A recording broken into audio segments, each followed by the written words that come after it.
Hi everyone, today's topic is about the approaches towards sociology. There are mainly two approaches towards sociology. Let's have a look at them one by one. The first one is called the structuralist approach. This structuralist approach gives a broader, or you could say gives a large or a macro level perspective of the society rather than an individual. This perspective basically indicates that the individual basically acts as a puppet. That is, his strings are attached to the society and the society plays the controlling role over here. The individual is mainly known by the role that he plays, that is the role that he's been assigned by the society, and not as an individual himself.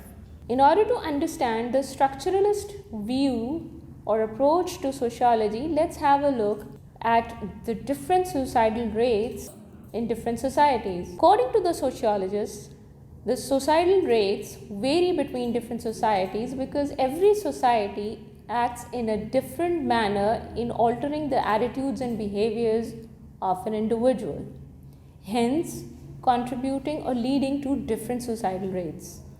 The second approach to sociology is called interpretivist approach.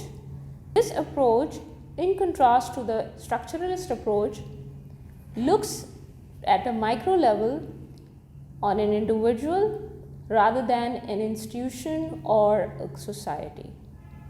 In this case, the individual has the strings of the society and the society acts as a puppet.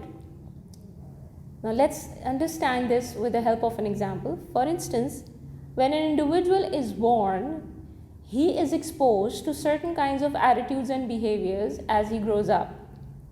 Now, in order to understand this interpretivist approach, let's have a look of an individual who's born in a society which has certain norms and values. Now, this individual, as he grows up, he would be exposed to certain norms and values in that society. Now, it's entirely up to that individual to either accept or adopt those norms and values throughout his life or to completely reject them. That's about it for today, and I would appreciate if you really want to ask anything from us, please do comment and let us know about your questions or your queries, and we'll definitely try to get back to you. Thank you.